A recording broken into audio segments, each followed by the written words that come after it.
Ruins usually take centuries to form.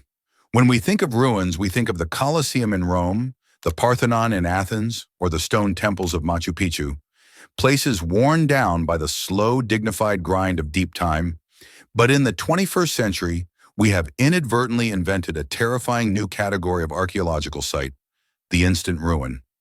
These are massive billion-dollar cities that were abandoned before the paint even dried. They are not victims of war or natural disaster. They are monuments to a specific kind of modern madness, a place where cheap credit, massive ego, and geopolitical gambling collide to create ghost towns on a scale never seen before in human history. Imagine walking through a foggy valley filled with hundreds of identical Disney castles, rotting in the rain stretching to the horizon like a computer glitch.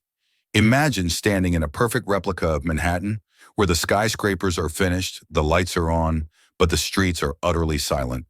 Imagine a massive Soviet nuclear city in the tropical Caribbean that was abandoned overnight, leaving a concrete reactor core to weather in the sun like a tombstone for a superpower. These aren't movie sets. They are real places where billions of dollars evaporated into thin air, leaving behind concrete skeletons that will likely outlast the civilizations that built them. This is the mega defect of the bubble economy, the arrogance of building the future without checking if anyone actually wants to live there. Today, we are exploring the three ghost cities that will never be finished. 1. The Gothic nightmare of Burj Al Babas. 2. The fake Manhattan of Yujiapu. And 3. The atomic ghost town of Juragua. Let's tour the apocalypse. Exploring abandoned places is dangerous because the physical structures are unstable. Exploring the internet without protection is dangerous because the network itself is unstable. Hackers, data brokers, and surveillance algorithms love unsecured connections. They are the digital equivalent of squatters waiting to take over your accounts. That's why I use NordVPN. NordVPN is your digital perimeter fence. It encrypts your connection, keeping the squatters out. It secures your personal data, even on public Wi-Fi networks in airports or cafes. Plus, it lets you route your connection through servers worldwide, unlocking content and keeping your true location hidden. Don't leave your digital doors unlocked in a bad neighborhood. Secure them today and use code MEGADEFECT for up to 73% off, plus 3 extra months. Our first stop is perhaps the most visually unsettling place on Earth. Burj Al Babas in Turkey, tucked away in the forested hills of the Bolu province, roughly halfway between Istanbul and Ankara, lies a valley that looks less like a resort and more like a simulation error. Row after row of identical miniature French chateaus stretch as far as the eye can see. They have gray slate turrets, Gothic balconies, and white stone facades. There are 732 of these castles planned, and 587 were actually built to completion or near completion. But if you walk down the muddy, unpaved streets, the dream falls apart. The landscaping is overgrown with weeds, the basements are flooded, and the castles are empty. No princesses, no princes. Just stray dogs and the sound of wind whistling through hundreds of empty turrets. The project began in 2014, spearheaded by the Surreal Group. Their vision was ambitious to build a luxury vacation village specifically targeted at wealthy Gulf investors. Oil money from Qatar, Bahrain, Kuwait, and Saudi Arabia. Each castle was priced between $370,000 and $530,000. They promised a massive central complex with Turkish baths, shopping malls, mosques, and high-end living amenities, but the project suffered from the uncanny valley defect. To save money and speed up construction, the developers decided to use a single mold for every house. Every window, every door, every turret is identical. They are crammed together with almost zero yard space, creating a claustrophobic density that defies the very definition of luxury. It looks like a high-density housing estate designed by a madman who only had one architectural drawing. The aesthetic is jarring. A pseudo-European Disney Gothic fantasy dropped violently into a rugged Turkish landscape. It feels fake because it lacks the organic variation of a real town. Then the hammer of economics fell. In 2018, the Turkish economy went into a tailspin. Inflation soared and the Turkish lira collapsed, losing value rapidly against the dollar. Today, Burj Al Babas is a surreal ghost town. The interiors of the castles are unfinished. Bare concrete floors expose wiring and unfinished spiral staircases. The slate roofs are starting to slip. Because the buildings are so close together, the decay spreads quickly. It has become a dark tourist attraction, a place where urban explorers go to take eerie photos of the Disney nightmare.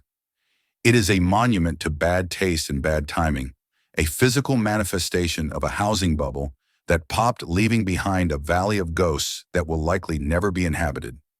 From the hills of Turkey, we travel to the desolate mudflats of northern China to visit Yujiapu Financial District, famously known as the fake Manhattan. In the late 2000s, during the peak of China's infrastructure boom, the government had a vision: create a world-class financial center in Tianjin that would rival New York and London. They didn't just want it to act like New York, they wanted it to look like New York. The master plan was explicitly modeled on Manhattan. They built a massive skyline on a peninsula formed by the high river, complete with architectural replicas. They built a copy of the Rockefeller Center. They built a copy of the Lincoln Center. They built a skyline of glass and steel intended to house the world's biggest banks. They poured over $30 billion into the infrastructure. They built a high-speed rail station with a massive clamshell dome roof that connects to Beijing in just 45 minutes. They built underground tunnels, massive shopping malls, and 6-lane boulevards. The result is a spectacular, gleaming city that is almost completely empty. The defect here is a combination of geological hubris and the "if you build it, they will come" fallacy. First, the geography. Yujiapu is built on highly saline alkaline soil, essentially toxic salt flats and reclaimed wetlands. It is a harsh, desolate environment. Landscaping struggles to grow here. The ground is prone to subsidence, similar to the issues we saw in Forest City. Second, the planners assumed that if they built the offices, the banks would move there. But Tianjin is an industrial port city, not a financial hub. The banks stayed in Beijing and Shanghai. Why would a global bank move its headquarters to a salt flat 100 miles from the capital, just because the buildings look nice? Walking through Yujiapu today is an uncanny, almost post-human experience. The skyscrapers are finished. The massive LED screens on the facades play advertisements for luxury watches and state propaganda. The traffic lights cycle from green to red, but there are no cars, there are no people. You can walk down the middle of a major boulevard at rush hour and not see a single vehicle. To hide the emptiness, local governments have reportedly forced administrative offices and state-owned enterprises to move into the towers, creating a Potemkin village of activity.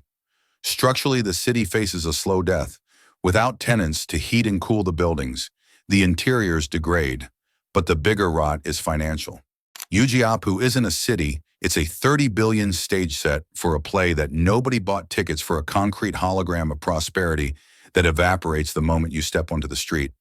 Finally, we travel back in time and across the ocean to the Caribbean coast of Cuba, to a ghost city born of the Cold War, Juragua. This isn't just a failed housing estate. It is a full-scale, abandoned nuclear city. In the 1970s, the Soviet Union and Fidel Castro made a historic deal to build the first nuclear power plant in the Caribbean. It was to be a massive symbol of socialist progress.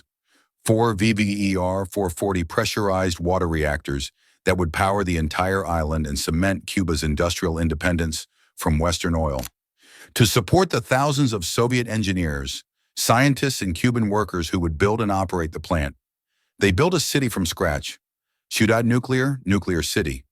They built Soviet-style apartment blocks, schools, hospitals, and training centers. Construction on the first reactor began in 1983. It was a massive undertaking. The reactor vessel, the steel heart of the plant, was manufactured in Czechoslovakia and shipped across the Atlantic. The massive concrete containment dome began to rise above the jungle canopy. By the early 1990s, the first reactor was over 75% complete. The heavy machinery was installed. The turbines were ready. The nuclear fuel was allegedly prepared for shipment. Then history happened. In 1991, the Soviet Union collapsed. Almost overnight, the funding vanished. The supply ships stopped coming. The Russian engineers, who hadn't been paid in months, packed their bags and left. The geopolitical lifeline that sustained the project was cut. Fidel Castro famously announced the suspension of the project in 1992, calling it temporarily halted. He claimed it would restart when the economy improved. It never did. Today, the Juragua Nuclear Power Plant is one of the most imposing and dystopian ruins in the Western Hemisphere. The massive concrete containment dome sits unfinished on the coast, staring out at the ocean like a giant concrete skull. Inside, millions of dollars of sophisticated equipment were left to rot in the salty tropical air. The city, Ciudad Nuclear, is partially inhabited by the Cubans who were moved there to build the plant. But they are living in the ruins of a dream.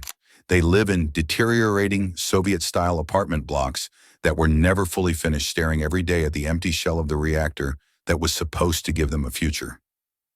What makes Juragua terrifying is what could have been. The reactors chosen, VER-440S, were considered safer than Chernobyl's RBMK designs, but Western experts were terrified of a Soviet nuclear plant being built in a tropical hurricane zone with questionable concrete quality. The Caribbean Chernobyl never happened, but neither did the power. Now the ruins are being slowly stripped for scrap metal. The site is a ghost town of ideology, a concrete fossil of a superpower that no longer exists. It stands as a reminder of how quickly the tides of history can turn a billion-dollar megaproject into a pile of worthless concrete. These three cities, Burj Al Babas, Yujiapu, and Juragua, are reminders that a city is more than just concrete, glass, and steel. A city needs a soul. It needs an organic economy. It needs a reason to exist beyond the ego of a dictator, a developer, or a government committee. When you build for speculation or for politics or for a vision that isn't grounded in reality, you don't build a home for people. You build a tomb for money. These are the ruins of the future, destined to crumble before they were ever truly alive. They are the artifacts of our own hubris, left to rot in the rain while the world moves on. Which of these ghost cities would you dare to explore? The creepy Disney castles, the empty Manhattan, or the nuclear ruin? Let us know in the comments below. And if this tour of the world's most expensive ruins fascinated you, hit that like button, share this video, and make sure to subscribe to Defect. We are mapping the flaws of the modern world, one ghost town at a time.